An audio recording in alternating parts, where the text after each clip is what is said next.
Yesaya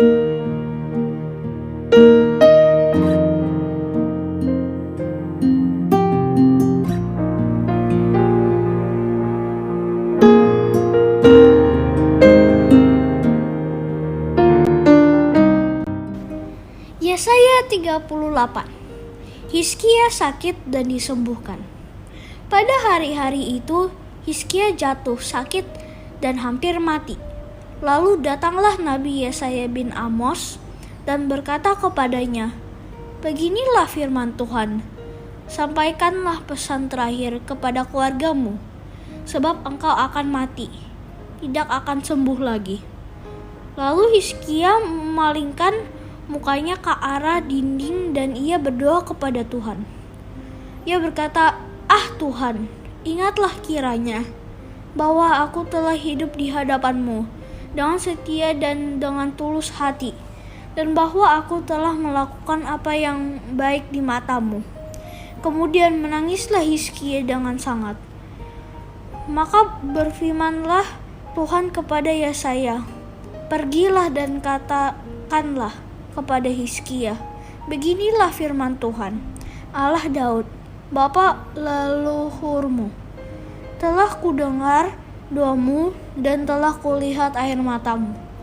Sesungguhnya aku akan memperpanjang hidupmu 15 tahun lagi. Dan aku akan melepaskan engkau dan kota ini dari tangan Raja Asyur, dan aku akan memagari kota ini. Inilah yang akan menjadi tanda bagimu dari Tuhan, bahwa Tuhan akan melakukan apa yang telah dijanjikannya. Sesungguhnya bayang-bayang pada penunjuk matahari buatan Ahaz akan kubuat mundur ke belakang 10 tapak yang telah dijalaninya. Maka kepada penunjuk matahari itu matahari pun mundurlah ke belakang 10 tapak dari jarak yang telah dijalaninya. Karangan Hizkia, Raja Yehuda, sesudah ia sakit dan sembuh dari penyakitnya. Aku ini berkata, dalam pertengahan umurku, aku harus pergi ke pintu gerbang dunia orang mati. Aku dipanggil untuk selebihnya dari hidupku. Aku berkata, aku tidak akan melihat Tuhan lagi di negeri orang-orang yang hidup. Aku tidak akan melihat seorang pun lagi di antara penduduk dunia. Pondok kediamanku dibongkar dan dibuka seperti kemah gembala. Seperti tukang tenun menggulung tenunannya, aku mengakhiri hidupku. Tuhan memutus nyawaku dari benang hidup. Dari siang sampai malam engkau membiarkan aku begitu saja. Aku berteriak minta tolong sampai pagi. Seperti singa demikianlah Tuhan menghancurkan segala tulang-tulangku. Dari siang sampai malam engkau membiarkan aku begitu saja. Seperti burung layang-layang demikianlah aku menciap-ciap.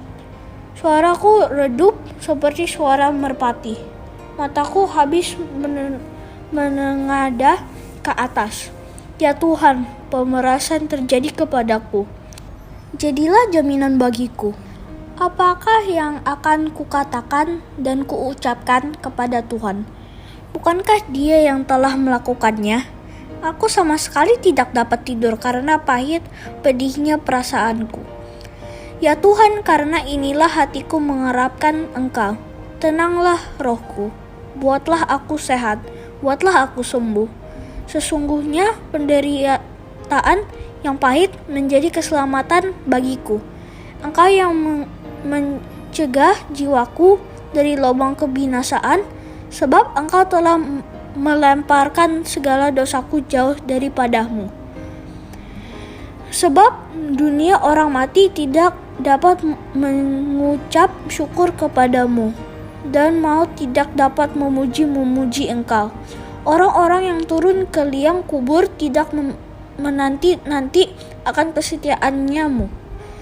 Tetapi hanyalah orang yang hidup, dialah yang mengucap syukur kepadamu. seperti aku pada hari ini. Seorang bapa memberitahukan kesetiaanmu kepada anak-anaknya. Tuhan telah datang menyelamatkanku.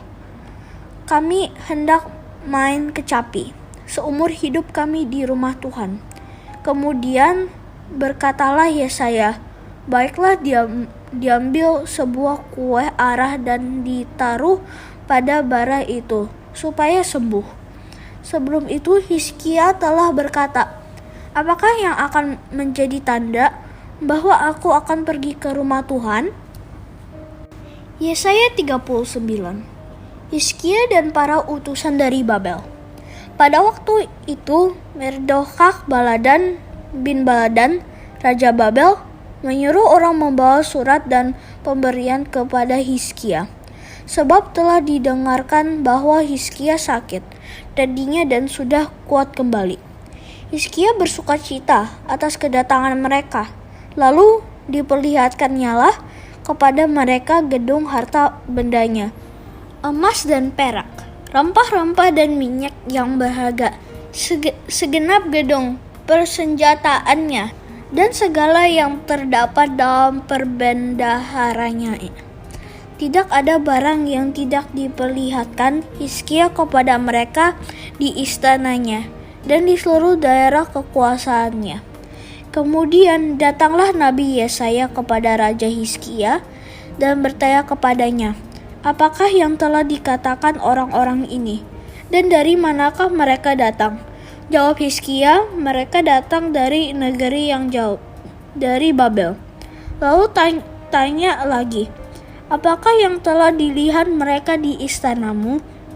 Jawab Hizkia, semua yang ada di istanaku telah mereka lihat. Tidak ada barang yang tidak kuperlihatkan kepada mereka di perbendaharanku. Lalu Yesaya berkata kepada Hizkia, dengarkanlah firman Tuhan semesta alam. Sesungguhnya suatu masa akan datang bahwa segala yang ada dalam istanamu dan yang disimpan oleh nenek moyangmu sampai hari ini akan diangkut ke Babel. Tidak ada barang yang akan ditinggalkan, demikianlah firman Tuhan. Dan dari keturunanmu yang akan kau peroleh akan diambil orang untuk menjadi sida-sida di istana Raja Babel. Hizkia menjawab kepada Yesaya, sungguh baik firman Tuhan yang engkau ucapkan itu, tetapi pikirnya asal ada damai dan keamanan seumur hidupku.